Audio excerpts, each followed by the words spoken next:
Nessa terça-feira, dia 13 de julho, Today, Tuesday, July 13th, we are on the eve of the great family festival, the first festival that will be experienced in 6 languages, open to the whole world.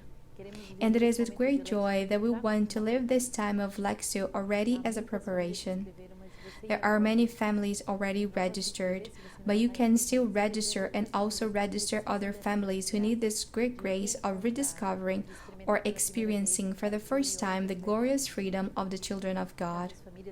There are so many families who are wounded, who are destroyed, who are trapped in fear or anguish, and who need to experience the Word of God in its power. I invite everyone with great joy to open ourselves to the power of the Word of God and to its newness, to its freshness, and to all that the Word of God comes to bring us revelation. Today, the Church celebrates 2 holy royals. We can be poor and become saints, but we can also royals, monarchs, and become saints. Holiness is for everyone. Here we find a holy couple, a couple of holy royals. The joy of seeing that holiness but be a witness for all witness of life, all states of life, and for all social classes. Holiness is for everyone. Exodus 2, 1-15. Why do you strike your fellow brother? It is a very strong word that should resonate in our hearts today. Why do we, in biological or spiritual family, wound each other so much? Why is there this wound within us that makes us wound others? A man from the house of Levi went and married a Levite woman. The woman conceived and bore a son. And when she saw that he was a fine baby, she hid him 3 months. When she could hide him no longer, she got a papyrus basket for him and plastered it with bitumen and pitch, and put the child in it and placed it among the reeds of the bank of the river. His sister stood at a distance to see what would happen to him. The daughter of Pharaoh came down to bathe at the river, while her attendants walked beside the river. She saw the basket among the reeds and sent her maid to bring it. When she opened it, she saw the child. He was crying, and she took pity on him. This must be one of the Hebrews' children, she said. Then the child's sister said to Pharaoh's daughter, "Shall I go and get you a nurse from the Hebrew woman to nurse the child for you?" Pharaoh's daughter said to her, "Yes." So the girl went and called the child's mother.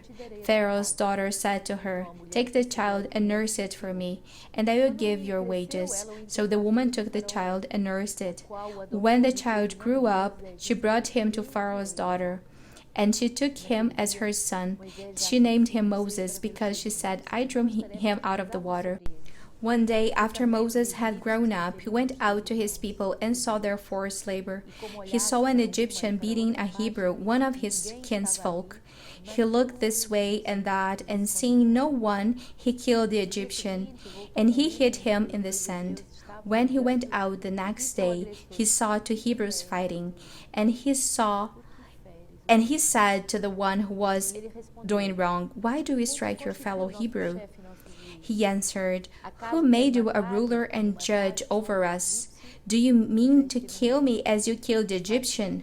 Then Moses was afraid and thought, "Surely the thing is known." When Pharaoh heard of it, he sought to kill Moses, but Moses fled from Pharaoh.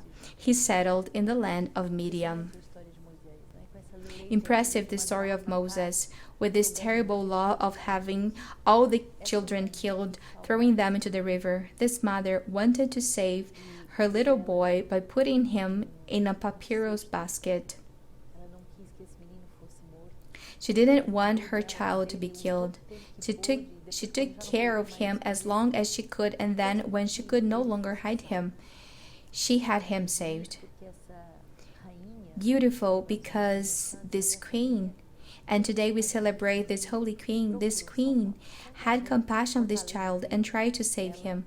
Against the law and the decree of the king, she tried to save him. So she called the wet nurse, who was the child's own mother. And that child was brought up and grew up, but he grew up with wounds. He grew up with this absence of father and mother. He grew up hurt and with bitterness in his heart. And when he was given in adoption to the daughter's queen, he had a bitter heart in his heart. Then we see that as he grew up, he kills an Egyptian. Why do you hurt your brother? He asks, and the same time without realizing when he saw the scene of two brothers fighting. He could ask himself, but why did I hurt my brother yesterday? It is easier to recognize the wounds that others cause than to recognize our own wounds. Moses is going to flee and is going to stand by the well. And this detail is very important. The well is the heart of God. In the desert beside the well, Moses experiences the burning bush, the living God. We cannot eternally run away from our inner dramas. Someday we must have the courage to face our wounds. And the psalmist in Psalm 69 cries out to God, I sink in deep mire where there is no foothold. I have come into the deep waters and the flood sweeps over me. But as for me, my prayer is to you, O Lord, at an acceptable time, O God, in the abundance of your steadfast love answer me with your faithful help. But I am lonely and in pain. Let your salvation, O God, protect me. I will praise the name of God with a song. I will magnify him with thanksgiving. Let the oppressed see it and be glad. You who seek God, let your hearts revive. For the Lord hears the needy and does not despise his own that are in bonds. How often can we experience the rock bottom, the experience of the deep suffering, old wounds, abysses of revolt, of anger, of pains that we did not know and have never faced as we do now. But when we touch the rock bottom, the attitude is to raise our cry to God. Matthew 11:20-24. Jesus began to reproach the cities in which most of his deeds of power had been done, because they did not repent. Woe to you, Chorazin! Woe to you, Bethsaida!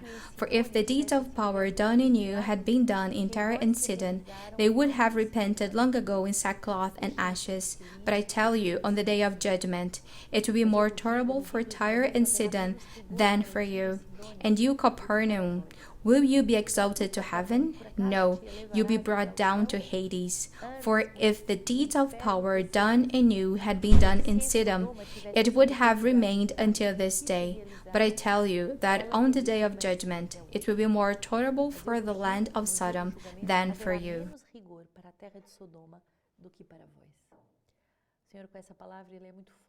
The Lord with his word is very strong, because he's going to correct us in the sense of saying, I have already done so many miracles in your life. I have already given you so many signs. Why do you still not correct yourself? Why have you not learned to live a holy life? The Lord does not want us to be spoiled children who, after receiving so many graces and love, refuse to convert. We must be aware of the great gratitude that we owe to God, and also of the haste we must feel to be converted, to live a holy life. May this year be a year of change in our families. May this year truly be a year of changing our lives, of facing our salvation history with depth. Who were Saint Henry and Saint Cunegonde? Strange name, but with a beautiful story of a holy queen. Many accuse the Middle Ages as a time of darkness in history, but we can see that they are also times full of holiness. Henry and Cunegonde are part of those couples who lived in perfect harmony with desires and ideals of holiness. Henry was the son of a duke and was born in a castle in Germany in 973. He belonged to a holy family and was therefore educated by priests and later by the Bishop of Brandenburg, and thus acquired a special Christian education. It is said that spiritually he prepared himself intensively to assume the throne of Germany, but without knowing it, because when he was still young, he dreamt of these brief words, among 6, and by this he first interpreted that he would have 6 days before dying. But as this did not happen, he prepared himself in view of 6 months, and in 6 years until by providence he assumed the throne. So that means that he had a long preparation before he could rule. It wasn't 6 days or 6 months, it was 6 years of preparation. So Saint Henry show us much what we experience in families. Behind a great man, there is a great woman, the Princess of Luxembourg, Cunigund, and we want to pray in a special way for those 2 countries, Germany and Luxembourg, who also accompany us and where there are many families who live this festival with us. A woman of many virtues and countless gifts, to the point of helping her husband for 27 years in the organization of the empire and in the establishment of the kingdom of God. For Saint Cunigund, it was very clear that it was not enough just to reign as a monarch, but she understood that the function of kings and queens was to establish the kingdom of God. With the death of Henry II and his recognition of his sanctity, Cunigund went to live in a monastery, where she cut her hair, wore a poor habit, and began to obey her superior until she went to meet Henry in heaven. This when she was 61 years old. This being so, they both died under the crown of Sacro Romano in the earthly empire, and the crown of glory in the heavenly empire. They were aware that it is not only the reign of this earth that is important to care for.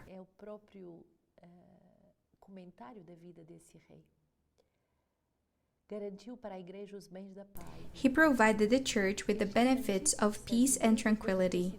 After the most blessed servant of God had been anointed king, he was not satisfied with anxieties of his realm, so in order to attain the crown of immortality, he determined to campaign for the king of all, for to serve him is to rule. Accordingly, he applied the utmost energy to the extension of religious worship and began to enrich the churches with properties and to furnish them with extensive adornment. And he re-established the See of Bamberg in his own domain, dedicating it to Peter and Paul, the princes of the church, and to the most revered Saint George the Martyr. By a special law, he submitted it to the Holy Church of Rome to pay the honor due by divine right to the first see, and also to secure his foundation under Rome's patronage. But to show more certainly how carefully this holy man provided his church with the benefits of peace and tranquility, even after his death, we here include his letter of establishment. Henry, king by the preordained mercy of God to all the sons of the church, both future and present. By the most salutary instructions, the sacred eloquence, we are taught to advise, to abandon temporal riches, to lay aside earthly goods, and to strive to reach the eternal and everlasting dwelling places in heaven. For present glory is fleeting and meaningless while it is possessed, unless in it we can glimpse something of heaven's eternity. But God's mercy toward the man race provide a useful remedy when he made the reward for earthly existence a share in our heavenly country. Therefore, not unmindful of this clemency and aware that by the gracious consideration of divine mercy, we were raised up to a position of regal dignity, we think it fitting not only to enlarge the churches constructed by our ancestors, but for the greater glory of God, to build new ones and to raise them up as the most grateful gifts of our devotion. Furthermore, not turning a deaf ear to the Lord's commandments and obediently following divine urging, we desire to take the treasure of divine generosity bestowed on us by his bounty and store them in heaven, where thieves cannot dig them up or steal them, or rust or moth may not destroy them.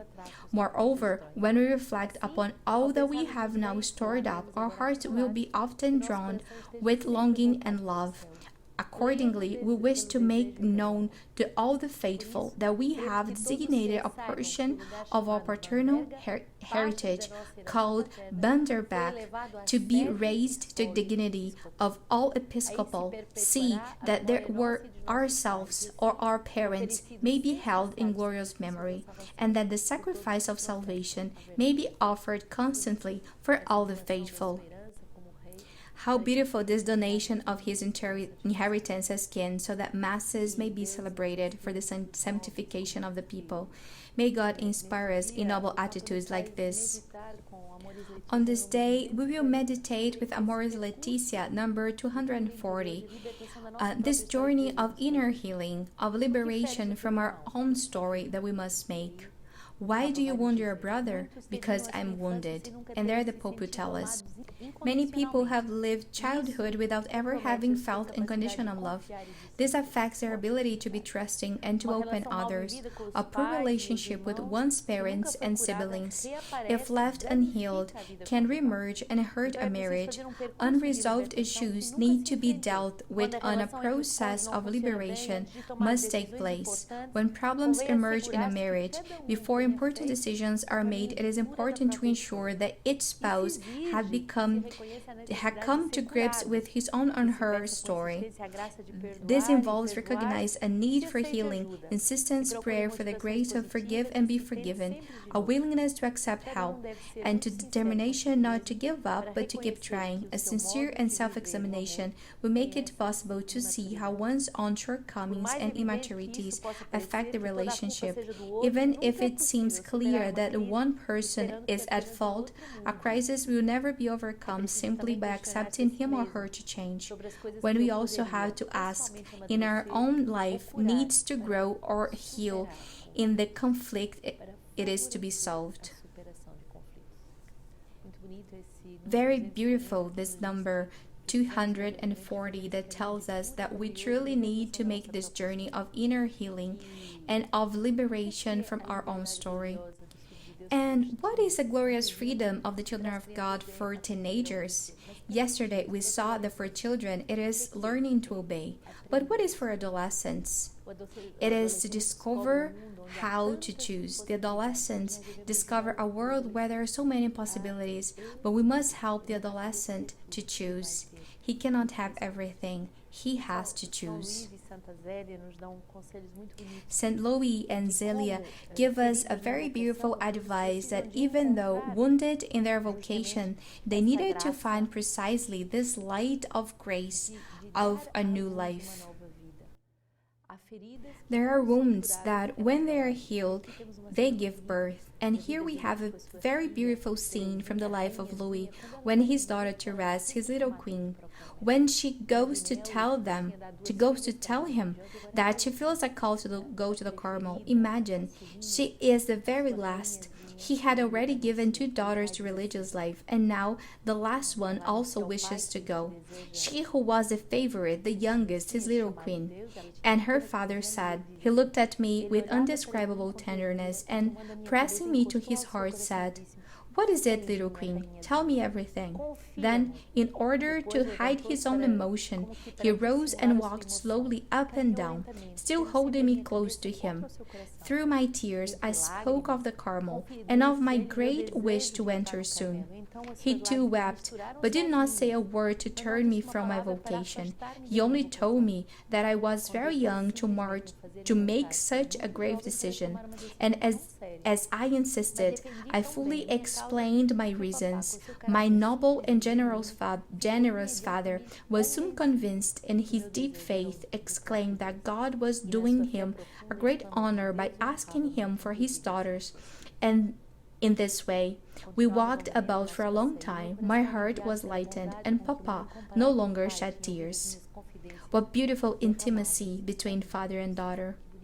He spoke to me as saints speak, and showed me some flowers growing in the low stone wall. Picking one of them, he gave it to me, and explained the loving care with which God had made it spring up and grow till now. I fenced my face listening to my own story. So close was the resemblance between the little flower and little Therese. I received this floweret, as a relic and noticed that in gathering it, my father had pulled it up by the roots without breaking them. It seemed destined to live on, but in other and more fertile soil. For Teresa, their father did not merely sympathize, but fought against those who considered her too young to enter the Carmelite convent. So Louis set to work to help his little queen to fulfill her desire. Para Teresa, o pai não se limitou a compadecer-se, mas lutou contra quem o considerava demasiado jovem para entrar no convento das Carmelitas. Por isso, Luís pôs mãos à obra para ajudar a rainhazinha a realizar o seu desejo. It is impressive to see this wound of love that will generate a great vocation of a saint and doctor of the church. May God bless our families, and tomorrow our festival begins.